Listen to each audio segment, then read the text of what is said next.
भयानक जंग के बीच खौफनाक साजिश का कच्चा चिट्ठा लेकर हाजिर हूं मैं प्रशांत चरहे। और इस बीच एक बहुत अहम खबर, फ्रांस ने रूस के तेल टैंकर पर कब्जा कर लिया है और यह जानकारी खुद फ्रांस के राष्ट्रपति इमैनुअल मैक्रों ने दी है।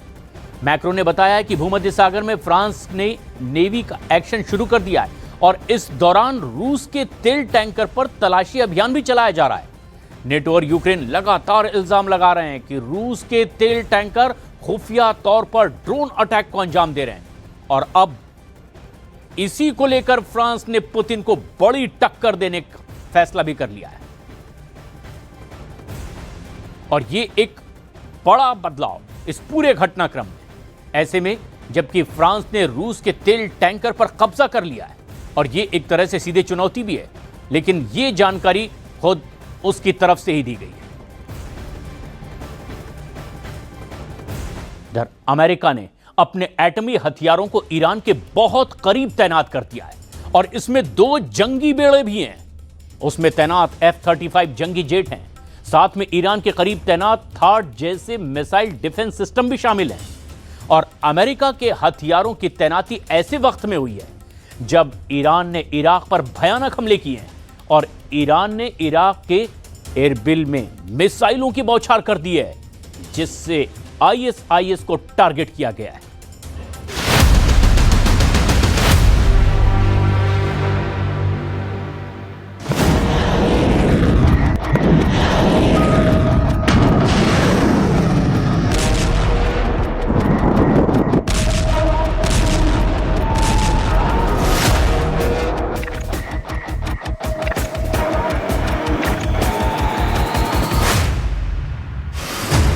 ईरान का तहलका, ऑपरेशन इरबिल।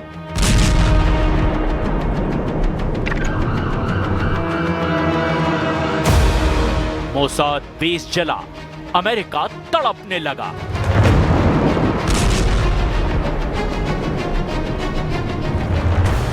ट्रंप के पार्टनर को फोड़ने लगे जनरल शेखरजी।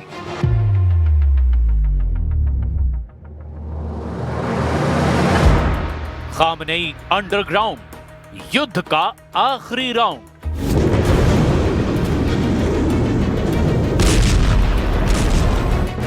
ताबड़तोड़ बम धमाका, आसमान तक आग, काला खौफनाक धुआं। धमाके के बाद सिर्फ और सिर्फ तबाही। यह है इजराइल का लेटेस्ट हमला।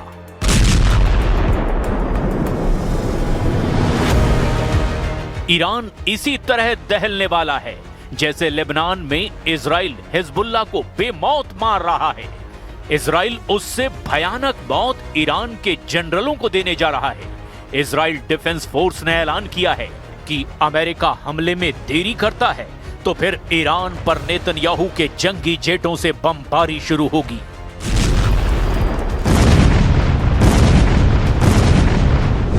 Israel defence force chief general Eyal Zamir war front का लगातार दौरा कर रहे हैं। दक्षिणी इजराइल में नेवातीम एयरबेस से उन्होंने खामनेई को ललकारा है। इजराइल के फाइटर पायलट से जनरल ज़मीर ने 12 दिन के युद्ध के अनुभव जाने हैं। जनरल ज़मीर ने जिस बेस का दौरा किया वो जिन जंगी लड़ाकों के लिए कुख्यात है, उन्हें भी जरा जान लीजिए। इजराइल का Nevatim airbase F-35 stealth fighter jet का सेल्फ हाउस कहा जाता है। इजराइल ने इस बेस पर कुल 48 जंगी जेट तैनात कर रखे हैं, जिनमें 3 सबसे नए लड़ाकू जेट हैं। इजराइल वॉर मोड में हमेशा रहता है, इसीलिए नेतन्याहू का पूरा फोकस ईरान पर शिफ्ट हो चुका है, क्योंकि इजराइल को डर है कि ईरान बहुत भयानक युद्ध का प्लॉट बना चुका है। ईरान का सुपर सीक्रेट ऑपरेशन ऐसा है जिससे इजराइल के मोसाद एजेंट का टोटल सफाया हो सकता है। खामनेई के खूंखार रिवॉल्यूशनरी गार्ड उन एजेंट को टारगेट पर ले चुके हैं जिन्होंने ईरान में विद्रोह करवाया है। ईरान ने खाड़ी देशों में मोसाद और CIA एजेंट के सफाये का मिशन ऑन कर दिया है। ईरान अपने दुश्मनों को हर दिन नई टेंशन दे रहा है और ये वीडियो रिलीज करके अब खामनेई के जनरलों ने ट्रंप का माथा खराब कर दिया है। ट्रंप वीडियो में दिख रही लाशें गिन रहे हैं। ट्रंप मौत का हिसाब लगा रहे हैं। इस वीडियो ने नेतन्याहू का भी कलेजा कंपा दिया है, क्योंकि ये लाशें ईरान में हुए हिंसक प्रदर्शन में मारे गए लोगों की है। ईरान की सरकारी चैनल ने बताया कि 28 दिसंबर को भड़के देशव्यापी प्रदर्शन में मौत का आंकड़ा 3000 के करीब पहुंच गया है। काले कफन में लिपटे शवों का ढेर खौफनाक युद्ध भड़काने के लिए काफी माना जा रहा है, क्योंकि ईरान में खामनेई की खिलाफत करने वालों की लाशें मिलनी जारी है। वहीं ट्रंप अब भी दावा ठोक रहे हैं कि उन्होंने सैकड़ों प्रदर्शनकारियों को फांसी पर टांगने से बचा दिया। One thing specifically that really got me, they were going to hang the old-fashioned hanging. They were going to hang 837 people on Thursday, and I told them, you can't do that. If you do that, it's going to be bad. I don't want to go exactly what I said, but nasty. And they canceled it, hopefully permanently. लेकिन Iran में मौत के आंकड़े बढ़ते ही जा रहे हैं। Human rights activist news agency HRANA के मुताबिक ईरान में 4029 प्रदर्शनकारियों की मौत की पुष्टि हो गई है। वहीं 26,015 आंदोलनकारियों की गिरफ्तारी की जानकारी है। लेकिन ईरान इंटरनेशनल ने 12,000 प्रदर्शनकारियों की मौतों का अनुमान लगाया है। वहीं CBS न्यूज ने ईरान में मौत के आंकड़े को 20,000 के पार बता रखा है। ईरान के सरकारी आंकड़े इन सब से अलग हैं। ईरान पर मौत के नंबर छिपाने का भी आरोप लग रहा है, जबकि ट्रंप ने कह रखा है कि ईरान में कुछ भी गलत दिखा तो सबसे भयानक हमला होगा। अमेरिका ने ईरान के करीब सबसे घातक हथियारों का जमावड़ा लगा दिया है। वॉल स्ट्रीट जर्नल की रिपोर्ट के मुताबिक अमेरिका ने ईरान फ्रंट पर F-35 फाइटर जेट से लैस 2 परमाणु aircraft carrier, hot air defence system और सैनिकों की संख्या में जबरदस्त इजाफा किया है। अमेरिका के F-15E फाइटर जेट जॉर्डन में उतरे हैं। तो क्या दाऊस में दी ट्रंप की धमकी के सच होने का समय आ गया है? Well, they shouldn't be doing it, but I've left notification. Anything ever happens, we're going to blow the whole country is going to get blown up. If I were here and they were making that threat to somebody, even not even a president, but somebody like they did with me, I would absolutely hit them so hard. But I have very firm instructions. Anything happens, they're going to wipe them off the face of this earth. हालांकि Trump की किसी भी धमकी का असर Iran पर नहीं हो रहा। ट्रंप के जंगी बेड़ों की धौंस भी अब ईरान ने धुआं कर दी है। ट्रंप के गुस्से का लेवल जितना हाई हो रहा है, ईरान उन्हें उतना ही चढ़ा रहा है। आखिर किस दम पर ईरान सुपर पावर से युद्ध के लिए तैयार है? क्यों सुप्रीम लीडर फिर से अंडरग्राउंड हो गए हैं? ईरान के सर्वोच्च नेता अयतुल्लाह अली खामनेई पिछले 7 महीनों में दूसरी बार अंडरग्राउंड हो गए हैं। खामनेई के अंडरग्राउंड होने के पीछे 2 बड़ी वजह बताई जा रही है। पहली, उनके ऊपर ट्रंप के हमले का खतरा। दूसरा, ईरान के रिवोल्यूशनरी गार्ड कॉर्प्स के सैन्य अड्डों पर अमेरिका के मिसाइल अटैक का डर। हालांकि इससे अलग थ्योरी ये दी जा रही है कि सुप्रीम लीडर एहतियातन अंडरग्राउंड हुए हैं, क्योंकि ईरान कुछ बड़े ऑपरेशन शुरू कर चुका है। ईरान ने 16 जनवरी से ऑपरेशन बदला शुरू कर रखा है। ईरान का पहला हमला इराक के इरबिन में हुआ था। ईरान ने इराक के इरबिन में अंधाधुंध मिसाइलों की बौछार करके कोहराम मचाया। ईरान के फाइटर ड्रोन के धमाके भी इरबिन में हुए थे। हैरानी की बात यह थी कि ईरान का हमला जिस इलाके में हुआ, वहां अमेरिका और इजराइल दोनों की मौजूदगी है। लेकिन ईरान ने दावा किया कि उसके हमले के निशाने पर ISIS के सैन्य अड्डे थे। ईरान ने हवाई हमले को ISIS के आत्मघाती हमले का जवाब कहा। इस्लामिक स्टेट ने जनरल कासिम सुलेमानी की बरसी पर ईरान के केरमान में भयानक आत्मघाती हमले की जिम्मेदारी ली थी। ISIS के फिदाइन हमले में 84 लोगों की मौत हुई थी और 284 लोग गंभीर रूप से जख्मी हुए थे। ईरान ने इसी हमले का बदला लेने का दावा किया है।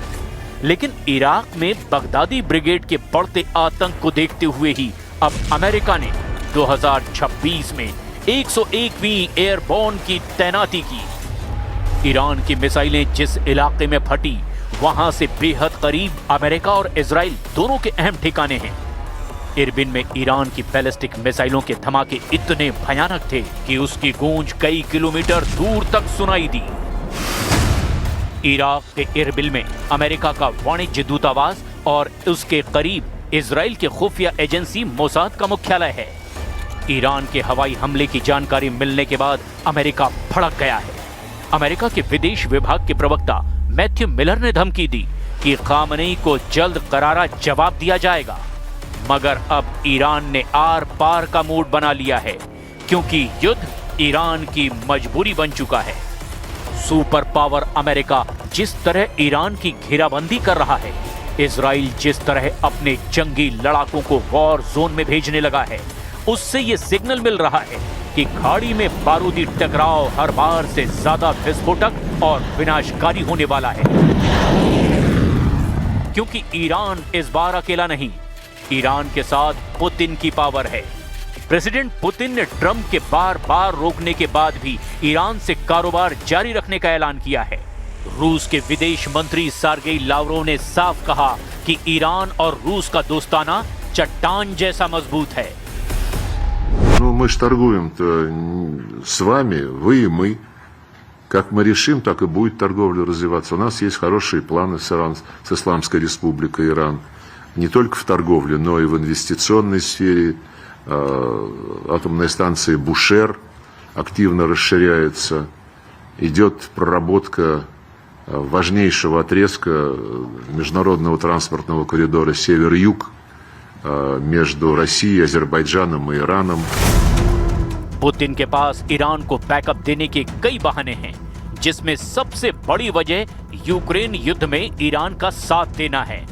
ईरान के साथ पुतिन ने सैन्य समझौता कर रखा है, जिसमें यह शर्त भी शामिल है कि एक देश पर हमला दोनों देश पर हमला माना जाएगा। रूस से सैन्य साझेदारी के मायने समझना मुश्किल नहीं है। पुतिन वायदे के बहुत पक्के लीडर हैं। वो दोस्तों के लिए सब कुछ दांव पर लगाते हैं। ईरान पर जब भी संकट मंडराया है, पुतिन ने मदद जरूर की है। अब की बार पुतिन सुपर पावर से खाड़ी में सारे हिसाब बराबर करने का प्लान बना चुका है। पुतिन के साथ इस प्लान में चीन और उत्तर कोरिया के किम जोंग उन बराबर के साझेदार हैं। ईरान इसीलिए बेखौफ है क्योंकि उसके ग्रुप में अमेरिका के सबसे कट्टर दुश्मन हैं। ऐसे दुश्मन जिनके पास सबसे विनाशकारी हथियार हैं।